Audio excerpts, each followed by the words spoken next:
In the last series, I talked about your mind being in a mental prison, and I promised to share ways in which you can break out of that mental prison. There are several ways through which you can break out of your mental prison, but I'm going to narrow it down to one thing in particular, and that is the power of your imagination. Your imagination is the most powerful gift you can ever have. Your imagination is like a cell phone from God to receive and tap information from the fourth dimension. When you are thinking of things, you're not just generating that thing, you are receiving, you are perceiving it. It's something existing in another realm, and your brain is perceiving it. Now, how do you condense that thought into reality? It has to do with alchemy. Alchemy is a mix of chemistry with speculative philosophy, basically talking about how you can transform base materials, like things that are common, into something of value. It's like a metaphor. What they are trying to tell you is that the things you take for granted will actually be converted into real things. And I will explain what I mean by that. Basic science says that water becomes ice. If water can become ice, ice can actually become water, right? If a stone can become sand, under certain circumstances or under certain environments, sand can actually become a rock. When you desire certain things, when you desire a better life, you want a better health, how do you feel when you receive that gift? When you receive certain gifts, or you have certain experiences, you feel a certain way. Let's say you receive a cash gift of about $1,000,000. There's an excitement you feel, right? You feel the excitement because you received $1,000,000. The same way you feel excitement when you receive $1,000,000, you can actually be excited and create a scenario where you are receiving $1,000,000 if you can generate the same excitement you would generate if that $1,000,000 was in your hand. What you desire actually desires you too. What you're looking for is also looking for you. But then you just have to position yourself for it.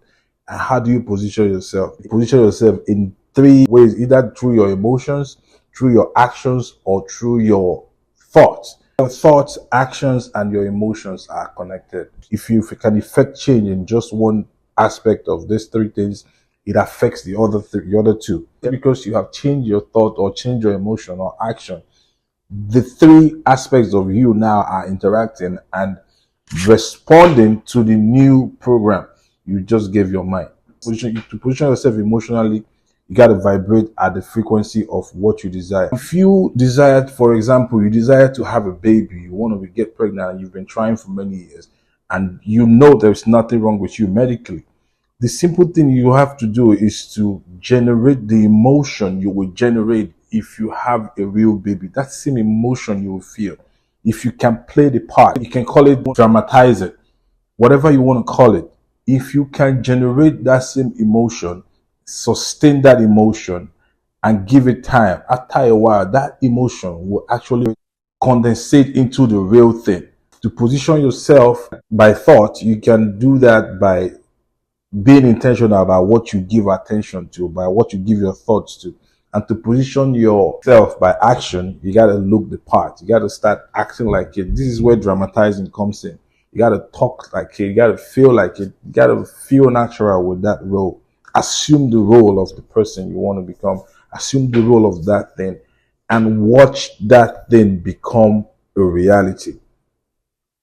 This is science. This is basic science. This is alchemy. This is not just motivational talk. That is a metaphor of alchemy and philosophy. So, to break out of the mental cage of your mind, all you have to do is find a way to inspire your mind. Find a way to feed your imaginations with the things you actually want to see. Stop focusing on your current status. Stop focusing on your current state of existence.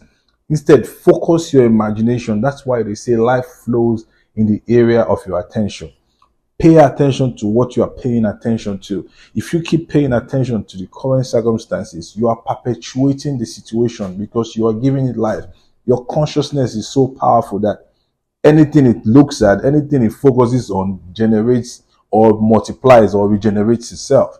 So you have to be very, very intentional about focusing on the things, only on the things you want to see, and not just focusing on those things, but also matching it with the appropriate emotion the right frequency, because certain things are only obtainable within certain frequencies. Have you noticed that some people, when they are angry or when they're in a foul mood, you hear stuff like, I'm not in the mood to see anybody right now, or you present them their favorite meal, they tell you, I'm not in the mood, I've lost my appetite. Now, you would think that is just ordinary, but the same way your mood, that frequency, that anger frequency is affecting your appetite and affecting your desire to not want to see anybody. That is the same way you are creating a frequency in the grand scheme of things. Certain things are not accessible when you are in that frequency of anger. Certain things become invisible to you. To experience a good life, you have to first of all generate and vibrate the frequency of a good life. And that way you are attracted. It's an electromagnetic wave and a force that when you release it, the things that are in the same frequency with that frequency of yours begin to attract each other. Now, when you are angry, you can only attract the things that will give you more reasons to be angry. Life will always give you reasons. A lady said her mother will tell her when she was a kid, when she cried for nothing, her mother said, if you keep crying, I will give you a reason to cry.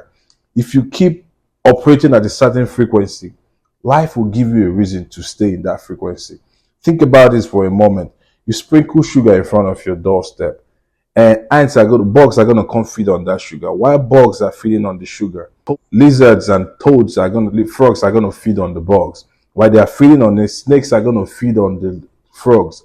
While snakes are there, hawks and eagles and birds are going to feed on the snake. Now you see how you have created a whole ecosystem right there outside your door by just sprinkling sugar. That is the same way, just by operating in a low frequency of anger or jealousy or rage can actually affect your frequency of receiving. So stop vibrating in low frequencies and always strive to vibrate high. Try it and thank me later.